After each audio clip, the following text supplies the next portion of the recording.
Bienvenida o bienvenido a este curso de ecografía clínica. En esta lección vamos a abordar el examen EFAST, el Extended Focus Abdominal Sonography for Trauma. La historia de este examen es particularmente relevante en el mundo de la ecografía clínica porque fue una de las primeras indicaciones de realizar la ecografía por médicos que no pertenecían a un departamento de radiología. Eran los propios médicos de emergencias o de urgencias los que hacían este tipo de examen. Hace años, desde luego este examen ha ido variando a lo largo del tiempo. Hace años, cuando no existía una disponibilidad universal de otro tipo de pruebas volumétricas como la TAC, en el contexto de un politraumatismo o de un accidente, el realizar la ecografía nos permitía adelantar el tiempo hasta llevar al paciente a la sala de operaciones, hasta el tratamiento definitivo del problema traumático. En estas épocas el acceso a pruebas como la TAC no estaba tan extendido. Luego había una ganancia muy importante en saber realizar este tipo de estudio en el contexto de un politraumatismo o en un traumatismo abdominal cerrado. En ese contexto, el encontrar fluido dentro del cuerpo del paciente significaba que esas eran colecciones hemáticas. Podía ser hemopericardio, hemotórax o hemoperitoneo. Más adelante se amplió el estudio con la evaluación del neumotórax traumático y de ahí viene la denominación de Extended. Bien, hoy por hoy, en el mundo actual en el que la TAC es una prueba que está ampliamente disponible, el papel del EFAST probablemente sea diferente. En estos pacientes que vamos a encontrar en nuestra práctica habitual, no son pacientes que vengan de un politraumatismo. Habitualmente en las salas de medicina interna no vemos pacientes politraumatizados. Sin embargo, la utilidad del EFAST puede ser extraordinariamente importante para ver fluidos de otra naturaleza. Puede ser ascitis, puede ser una pericarditis tuberculosa o el encontrar de una forma protocolizada líquido en serosas es de gran importancia para el médico de medicina interna. En este aspecto, las enfermedades que vamos a evaluar con este protocolo son muy diferentes a las que antaño sirvieron para sustentar el examen de inicio. Nosotros vamos a evaluar una pancreatitis, una tuberculosis, un síndrome de inmunodeficiencia adquirida o algún otro tipo de problema en los que el tener líquido en serosas que no sea sangre puede tener una relevancia importante o bien en el pronóstico o bien en el tratamiento o cambiará las medidas diagnósticas que tengamos que hacer. Bien, este protocolo se hace de una forma sistemática para intentar no olvidar algún tipo de ventana o no cometer errores sistemáticos en su realización. Empezaremos en el torso del paciente realizando un corte longitudinal en dos espacios intercostales en la zona más ventral del tórax, en un lado y en otro. Esto es así porque en el caso de que haya un neumotórax traumático, el aire tenderá a estar localizado en las partes más apicales del tórax si el paciente está en decúbito. Seguiremos con un corte coronal en el abdomen, en el flanco derecho, en el que evaluaremos la relación entre el tórax, el hígado y el riñón. Proseguiremos con un corte transversal y longitudinal de vejiga, donde veremos líquido acumulado alrededor de ella. Seguiremos con un corte coronal en el flanco izquierdo. En este caso veremos tórax izquierdo, el bazo y el riñón izquierdo. Y por último completaremos con una ventana subsifoidea en la que intentaremos acercarnos al corazón para ver si existe líquido en el pericardio o no. Todo esto debe ser de una forma sistemática. Es decir, podéis utilizar la sistemática o el orden o que queráis, pero siempre debéis de utilizar el mismo orden para evitar cometer errores o omitir ventanas. Se ha visto que omitir una ventana, como puede ser la ventana del costado izquierdo, que es la estadísticamente menos probable en que se encuentre el hemoperitoneo o el hemotórax en un accidente, realmente estaríamos omitiendo en torno a un 10% de pacientes en los que realmente tienen un problema grave. Luego, no parece sensato omitir ninguna ventana, sobre todo si estamos en el contexto de un traumatismo, en el cual encontrar sangre en alguna de las serosas puede llevar al paciente a quirófano. Esto también es importante que lo aclaremos. El encontrar sangre en la cavidad abdominal o en el tórax no quiere decir que el paciente indefectiblemente deba requerir cirugía. Es decir, traumatismos abdominales cerrados o pequeños hematomas, por ejemplo, en el bazo o en el hígado, a veces simplemente con tratamiento conservador se pueden resolver. Donde está la ganancia de la ecografía es en poder avisar al cirujano y poder evitar darle alta al paciente si estuviera estable, que requiere una monitorización en régimen de ingreso o a cargo de un servicio quirúrgico para ver si no hay complicaciones. Bien, ¿qué es lo que vamos a ver en cada una de estas ventanas? Vamos a empezar con el tórax. En el tórax vamos a ver lo que vamos a llamar deslizamiento pleural. Es decir, cuando nosotros tenemos el pulmón y la pleura parietal y visceral están en contacto, el pulmón se desliza y tiene un movimiento que se puede apreciar en la ecografía. Aquí vais a ver, en este corte longitudinal de costilla, veis una línea blanca, que es la línea pleural.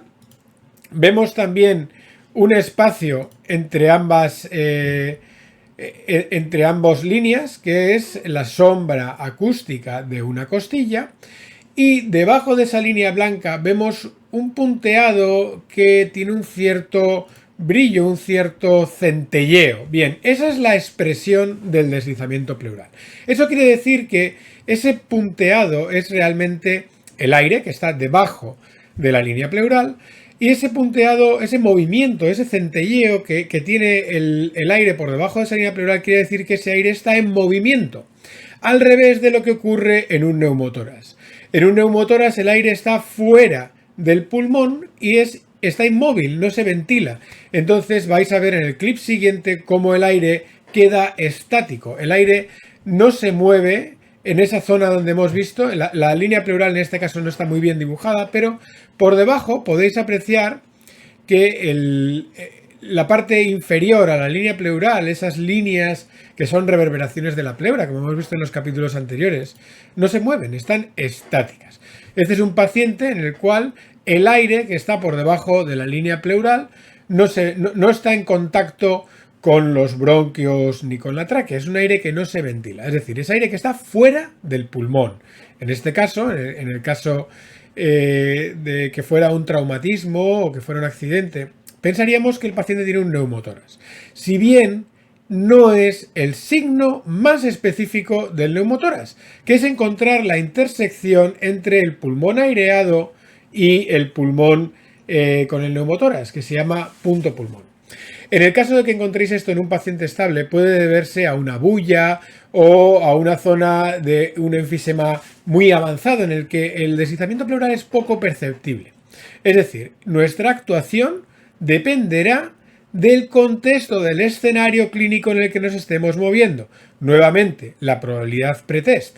Es decir, si un paciente tiene un traumatismo o tiene un accidente de circulación o un accidente de bicicleta, la probabilidad de un neumotórax es tanto mayor a un paciente estable que tiene disnea y está hospitalizado y encontramos este tipo de hallazgo. Recordar que la ecografía por sí misma no diagnostica. Nosotros hemos diagnosticado antes de incluir la ecografía en nuestras destrezas. Es decir, es una prueba, es un examen, es algo que añadimos que no deja de ser complementario a nuestro razonamiento clínico.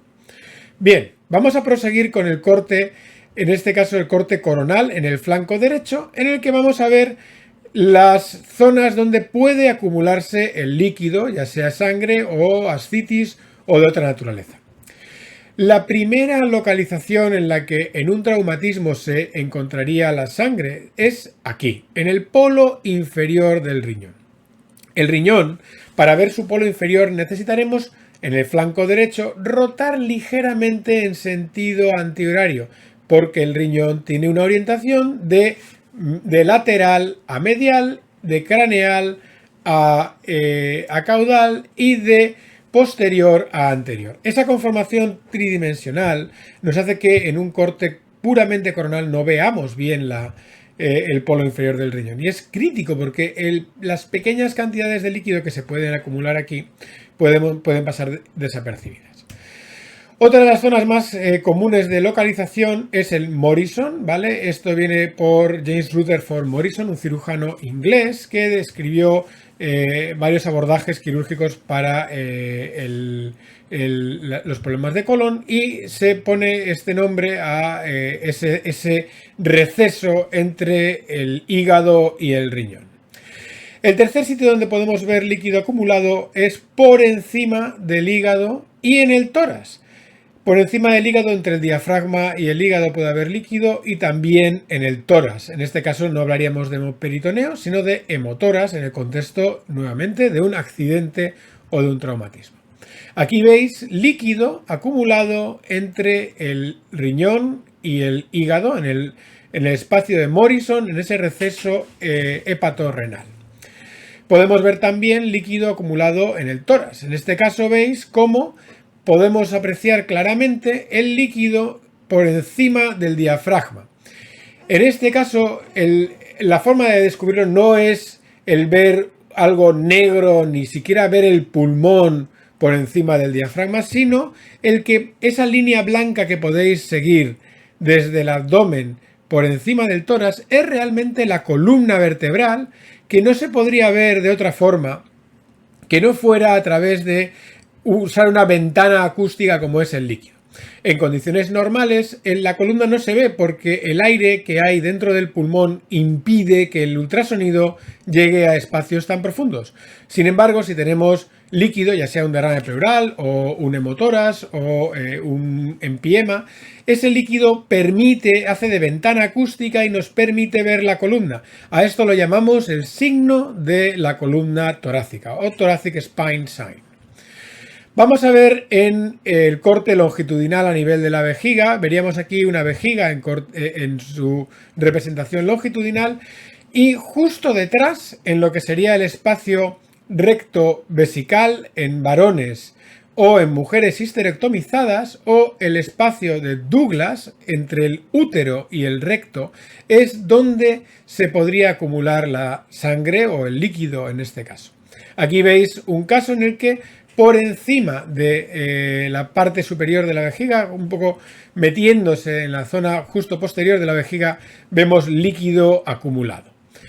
Bien, podemos también verlo en un corte transversal, en un plano transversal veríamos la vejiga en este sentido y el líquido se acumularía en estos flancos. Somos quizás menos capaces de verlo en este corte, es un poco más difícil que verlo en el corte longitudinal.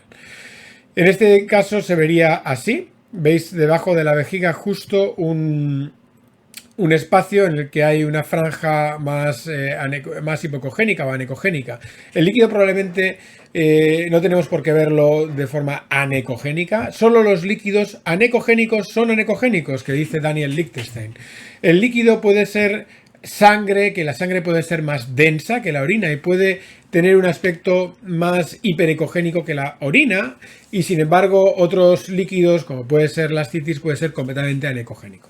Lo que no debemos de ver es una franja debajo de la vejiga en este corte. Bien, vamos al corte coronal en el flanco izquierdo, en el que veremos la relación entre el tórax por encima del diafragma, el bazo, que es ese órgano que está representado en la mitad, y el riñón, que es el riñón izquierdo en este caso, que es lo que vemos justo por debajo. El líquido nuevamente puede acumularse aquí entre el riñón y el bazo, en el receso espleno-renal, alrededor del riñón, sobre todo en el polo inferior del riñón. Nuevamente, para verlo necesitaréis rotar el transductor en sentido horario, en este caso, para poder apreciar claramente el polo inferior del riñón. O también puede estar alojado por debajo entre el diafragma y el bazo y encima del diafragma, en el tórax. La forma de verlo sería más o menos esta. Aquí vemos un bazo y entre el bazo y el riñón, en este paciente politraumatizado, vemos una pequeña lámina de sangre. En el riñón es importante ver claramente el polo inferior del riñón. Aquí hemos hecho un ejercicio de rotación para que lo podamos ver. Vamos a ver nuevamente el vídeo, como debajo del bazo se ve una franja anecogénica de sangre, en este caso, nuevamente, en un paciente politraumatizado. Y en el riñón, alrededor del riñón, no vemos nada. Si os fijáis, en este caso, la columna vertebral no se sigue por encima del diafragma. Luego, el paciente es muy poco probable que tenga líquido alojado en su tórax, en el hemitórax izquierdo. Bien, por último, tendremos que ver el corazón a través del hígado. Utilizaremos el hígado como ventana acústica y veremos lo más cercano a la sonda van a ser las cavidades derechas, el ventrículo derecho. Por debajo del ventrículo derecho, más profundo, estará el ventrículo izquierdo. Y rodeando a todo esto debe estar el pericardio, que no debe de verse. El pericardio, el líquido pericárdico es prácticamente virtual, no lo vamos a poder apreciar con ecografía. Aquí veis un paciente en el que no se ve nada de líquido pericárdico, ¿de acuerdo? Veis el corazón, las cavidades moverse, y vamos a ver este otro paciente en el que entre el hígado y el ventrículo y la aurícula derecha vemos una pequeña lámina de líquido pericárdico. Vamos a poner otra vez el clip de vídeo. Veis que entre la pared libre del ventrículo derecho, el ventrículo derecho y la aurícula derecha son las estructuras que están más cerca del transductor. Entre ellas y el hígado y la pared hay una pequeña cantidad de líquido. Bien, ese líquido pericárdico no quiere decir que el paciente esté sufriendo un taponamiento cardíaco, simplemente que hay líquido en el pericardio. En el contexto de un accidente es más probable que ese líquido sea sangre por el traumatismo, pero en la práctica habitual encontraremos derrame pericárdico de muchas naturalezas.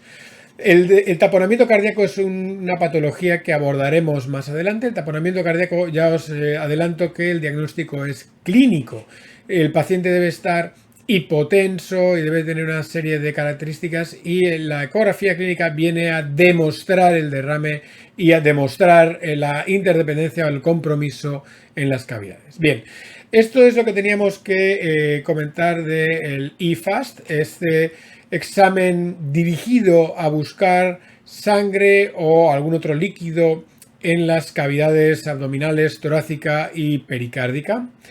El que encontremos sangre nuevamente no quiere decir que el paciente deba de operarse. Hay veces que el tratamiento puede ser conservador. No hemos visto las lesiones. Puede existir lesiones en los órganos sólidos, como puede ser el bazo o el hígado. Veríamos lesiones redondeadas, anecogénicas, que pueden ser quistes, aunque en el contexto de un traumatismo deberemos de sospechar hematomas intraesplénicos o intrahepáticos. Esto lo veremos más adelante cuando abordemos el parénquima hepático o el parénquima esplénico dentro de las lecciones correspondientes.